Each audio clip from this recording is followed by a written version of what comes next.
got it right, didn't you? That's right, absolutely. It's green time, absolutely. But you know, it is indeed ordinary time, but not, let me repeat that, not in the English language sense of the commonplace. Oh, no, no, no. But rather in the Latin original ordinalis, which means counted or ordered time that has a sense of expectation. Something is coming. So welcome to the age of the Messiah, announced by Christmas and the Epiphany. Jesus did this as the beginning of His signs. These words are heard in today's Gospel about turning water into wine. But first, I think you deserve a small story. It goes like this. Years ago, when Johnny Carson was the host of The Tonight Show, he interviewed an 8-year-old boy. Well, the young man was asked to appear because he had rescued 2 friends in a coal mine outside his hometown in West Virginia.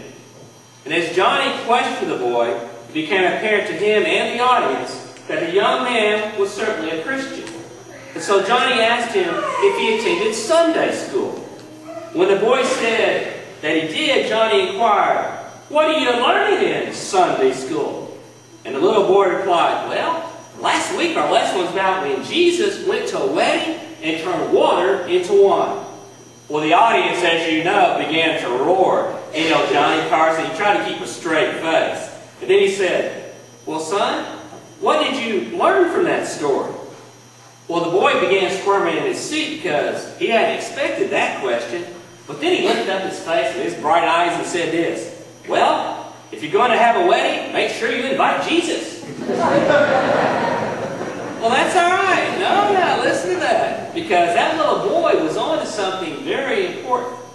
At the wedding, which Jesus attended in Cana, there was great joy. A wedding always was great joy in those days. But a problem developed. There was a shortage of wine.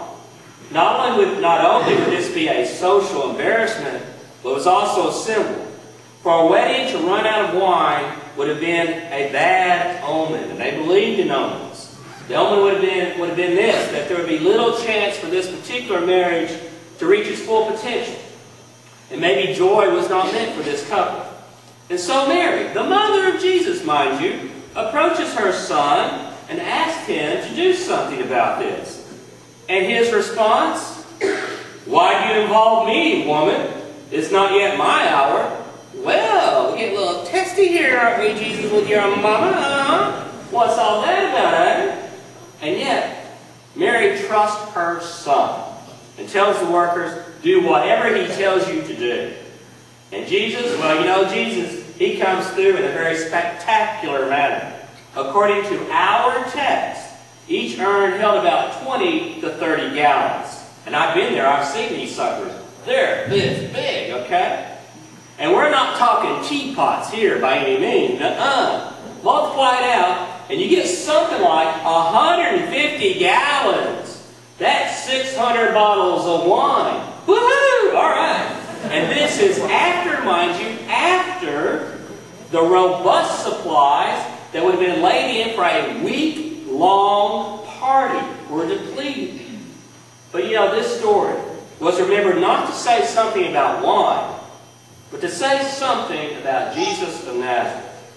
It is Jesus who has come to take the ordinary, the flat, the tasteless, the common, and transform it into something robust, something heavy and hearty and full of joy. The point is very simple. Jesus can transform human existence. Jesus is the fullness of God. Jesus is life. When Jesus touches our lives, the common and ordinary and the flat becomes something beautiful and extraordinary. Now, and only now, are we getting to the heart of the story. It's not about saving the neck of a host by restocking the wine cellar. It's about transforming human existence and human society. It's about making silk purses out of sow's ears. You know, somebody says about a person like this, "Well, you know, they'll never amount to anything."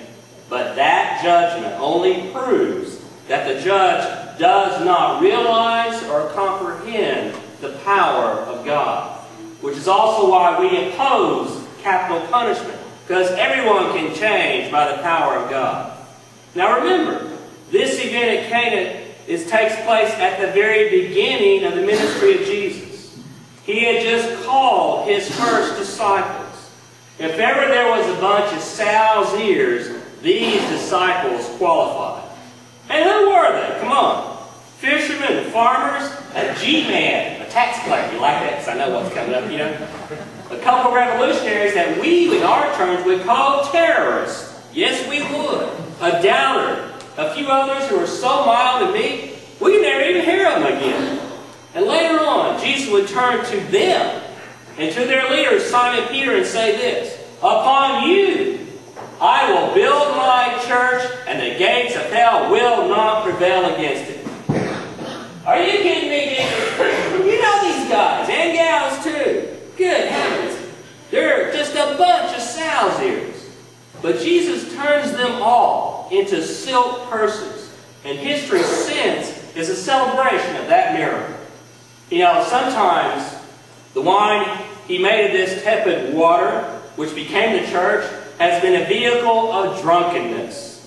Because there's a dark side to religion. We call it Inquisition and Crusade. But sometimes, mind you, the bright side shines through. And the noblest, the best, the most celebrative and life-giving side of human existence is expressed by religion.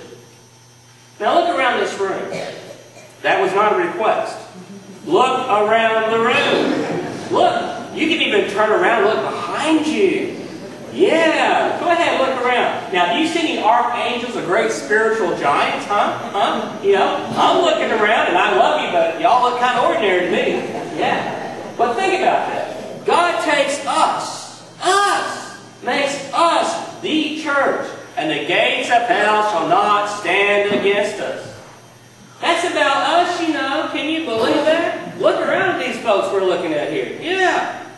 Sow's ears we may be, but by the power of God Almighty, we can become the kingdom's silk purse. But wait a minute. Wait a minute. There are two other things about this wine today. First, its quantity. There was more than enough, I'd say, wouldn't you? When God gets ready to bless, there is an abundant supply. God is not stingy. We get blessings piled up and flowing over.